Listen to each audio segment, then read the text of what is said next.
after a very quick introduction about the business, share a little bit about what do you see from your space as being the biggest opportunity for high street businesses today? My team look after all of our products and services across all the various sectors we work in. We're the UK's leading same-day logistics company. I think retailers need to, in an ideal world, bring together the two channels, the online and the in-store. I think they need to be considered as a single channel, and we should be having the same offering in-store as online. And I think the second thing, ASOS and Amazon are kind of raising your customers' expectations around faster, convenient delivery. But actually, your location by being on the high street gives you a real advantage over these people. Now, the Digital Garage, just simply put, is a training platform that helps grow one's business, one's careers, or just one's confidence with the best digital marketing practices. I actually think, especially you guys being on the high street, offline is how then can you actually move all that is great about offline and make it seamless online.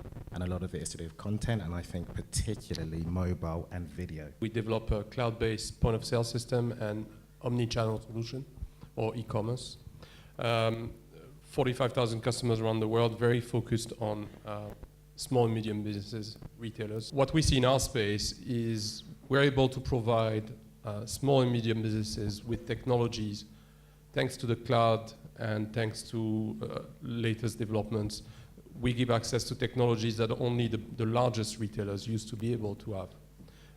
The reality is that as a small retailer, you're also competing with huge technology companies like Amazon or ASOS, people that have tens of millions to build an online presence. And the biggest opportunity right now is that these technologies are here. They're here to help you strengthen the way you work and the way you operate as a brick and mortar store, but also have an online presence, have a social presence, and actually drive people. Urb-it is a concierge service that allows you to buy products and have it delivered direct to you within an hour, if necessary. Where we have a point of difference is that we are entirely sustainable.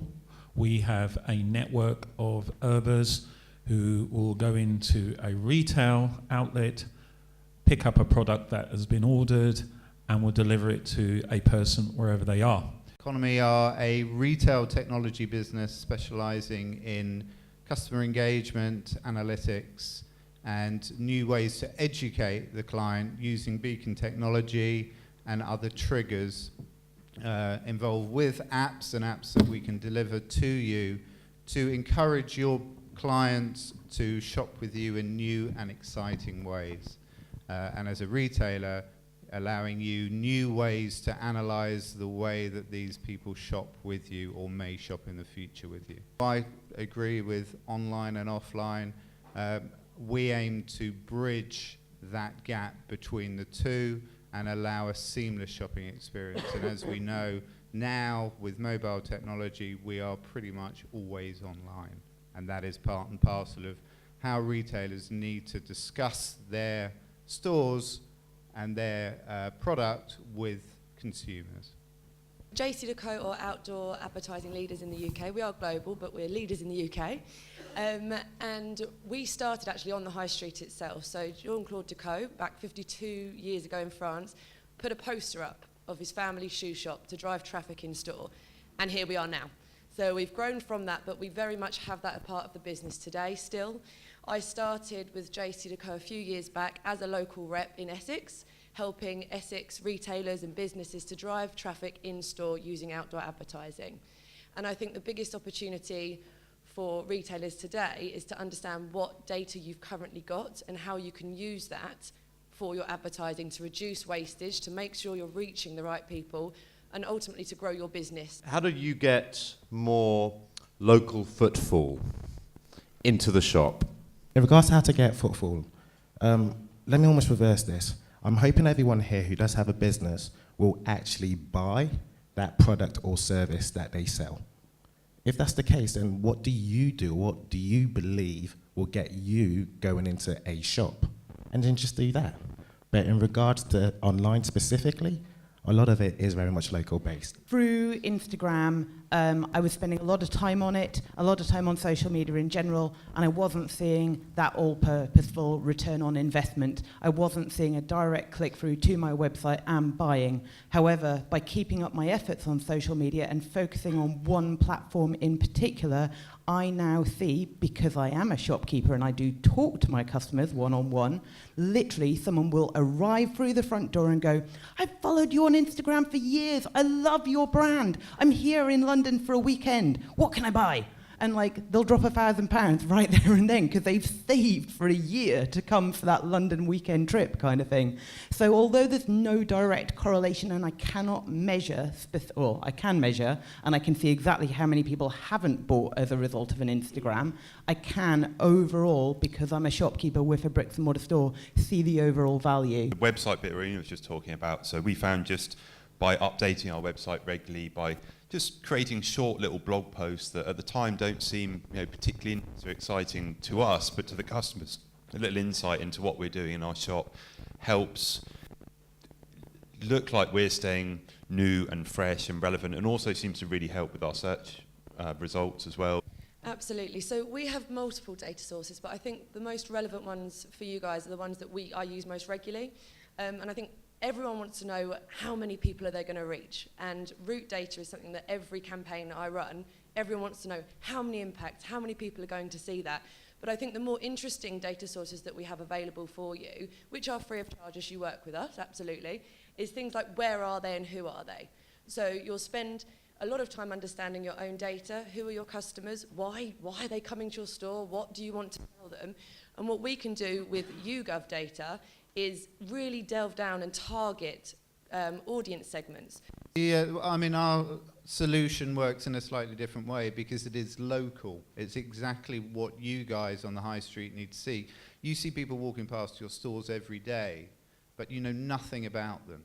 And with our analytics and the way that we engage with the client that's walking past your store and hopefully into your store at some point, you're understanding who that demographic is and who's actually looking at your product. Actually, lots of opportunities around this because harvesting data is very important. And I think if you have the right systems in place, when it comes to managing your store, we see when talking to a lot of customers, you realize that, for example, retailers buy a lot of stock without even knowing if it's going to move or how fast it's going to move. They mobilize capital for nothing. If you have the right systems in place, you can drive analytics, really know what's selling, what's not selling, what's selling on one day of the week, or at what time during the day, what color. All these kind of things can really help you fine-tune the way you organize your business, the way you manage your business, and even better organize your staff. People see something, whether it's in a shop or whether it's online, to get them to the stage where they actually purchase, and the ability to have it within an hour and it's delivered to where they are, that makes a big difference. The conversion rates increases. It gets to the point where somebody makes that decision and they have that gratification. I think we're dealing today with possibly the most demanding generation of tech-savvy shoppers ever. And just bringing those two channels together, I think consumers today don't necessarily distinguish between offline and online. We'll start with something like an EMEA system as a good example. How do you use a system like that to make your life easier? That was a game changer for me, actually, implementing an EPOS system. So not only does it help you keep an eye on all the stock you've got, but it helps the reordering process as well. So as you start running down on a certain stock line, so we've got like 1,500 different SKUs, different products. So trying to keep a monitor on every single every single one as to when it's going to sell out and when we should reorder is nigh on impossible. It doesn't matter how many spreadsheets you've got open. So getting an EPOS system was really, really useful for that. But then in addition to that, it also then helps you move it from shop to shop if you've got 2 or 3 shops, or if you've got a website as well, it sort of helps all that side of things. So the EPOS system, it was a big game changer for me too. I had originally had a website on WordPress with a free website. Did me proud, looked good, customers bought on it.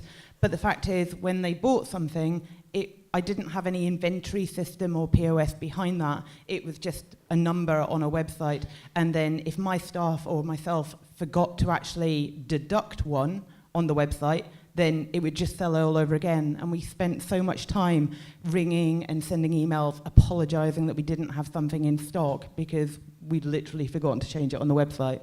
So EPOS was a big game changer from that point of view. On with EPOS, but it could be anything. Yeah, absolutely. I suppose my top tip comes from our recent embracing of using an EPOS system. We partner up with Lightspeed, who are here today as well.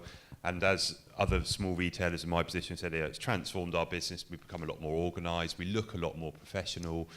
You can put in process many little tasks which will take a bit of time to set up, but ultimately save you a lot of time. So maybe that's reordering, maybe it's reminders on what's selling well, or reminders to connect better with your customers.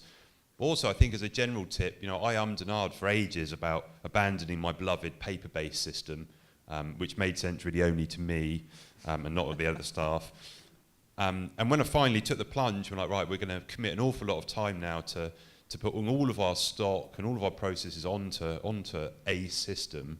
After a little bit of hard work, all of a sudden it's transformed the business, and you're sat there thinking, why didn't I do this before? Well, what's stopping more than half the market from getting a modern cloud-based EPOS today? What's in the way? What are the obstacles? They are passionate about what they do. They're passionate about bicycles or fashion or books, but they're not technologists. And it's a technology play, so it's for us to provide the most intuitive systems, the best support, the best training, and I think that's what's getting in the way at the moment. People think it's difficult, it's going to be hard to integrate. A lot of retailers actually try to launch e-commerce websites, and after working a lot on it, actually discovered that it's not connected, so it's actually additional work. And so this first instance of trying to be online has been difficult. With the technologies out there now, it's getting really a lot easier. I mean, we can onboard customers within days, and you can really change the way you run a shop. And also, in general, software as a service and cloud-based companies now provide a lot of online services that will help you get trained quickly and get on board and get support, not only with the company you work with, but also within the community of people working with these products. What's in the way of more businesses, engaging with maybe outdoor advertising? Jonathan, maybe you can talk a little bit about beacon-enabled advertising. We've got stuff going on around local delivery, and even Ade, maybe you can share a little bit more about what's stopping businesses being on Google My Business and obvious tools like that. What are the obstacles that you're seeing, or how do we get past those? I think the main obstacle really is perception from an outdoor point of view, I think, and traditional media as well. So like some of the lady said in the video that she'd done some press, but she didn't, some magazine advertising, she didn't really know what had kind of come from it and how much she was driving from it. And traditional advertising very much was about mass reach and, huge brand recognition all across the country or in regional magazines and so on. But the digitalisation of those traditional formats, like outdoor, I think has changed the way that we should look at outdoor. So I'm sure a lot of you came through Richmond Station this morning when you came here, and you may or may not have seen the shiny digital bus stop just outside of the station, which is very cleverly placed. But that bus stop itself can be purchased for as little as 1 day. So you don't, and just that bus stop. So you don't have to do 1,000 bus stops up and down the country. What are your best Google AdWords? Which ones are driving the most traffic online for you? Use those on the platforms outside as well. That is the language that's working for your audience. Not only that, the digital capabilities really do make it much more targeted. So change your creative. Free of charge, you can have up to 14 different creatives on digital advertising. We could probably do a few more if you've got a very broad product portfolio. But change it. If it's raining, why not advertise a coat? If it's sunny, advertise a dress.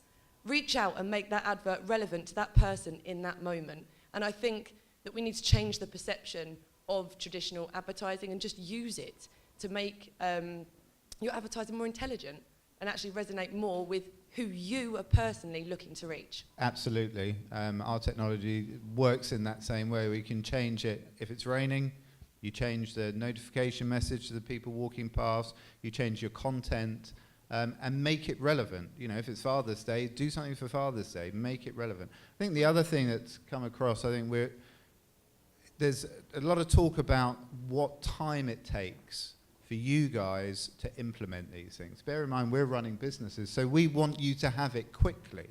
I know from our side, and one would assume from a lot of you guys as well, that our systems are as such that it makes it easy for all of us. So we as a business can implement to you and have you up and running within 24 hours. The time is now to sort of grab hold of it. When you've got a good idea, we want to be able to push that idea out.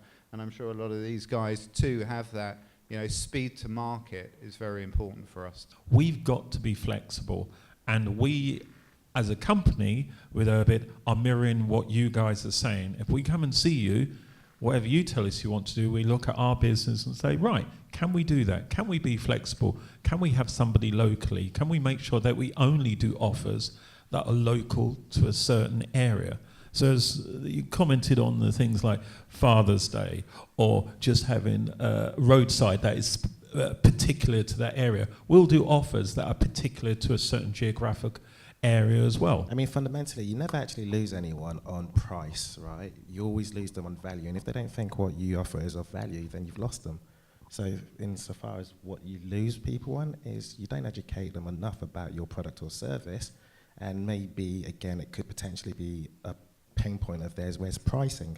But if someone values something, then they're willing to pay the price. Nick, as well, you know, huge opportunities to get, you know, the high street as an interconnected network of much more efficient local warehouses than big warehouses out of town run by the biggest online-only retailers in the world. What's stopping the high street becoming that? And what can we do to speed this up? So I don't think there's anything fundamentally stopping the high street. I think the high street is actually perfectly planned to solve this problem. I think the real challenge is for those big out-of-town distribution centre models, fulfilling into the local community is much harder for them. And actually, the local delivery is much easier. It can be green, environmentally friendly, where that final mile is much closer. The hard bit of logistics has already been done, getting it from the manufacturer and the supplier into your store. That final mile is the easy bit. Thank you very much, everyone. It was a great panel. I hope you all enjoyed it.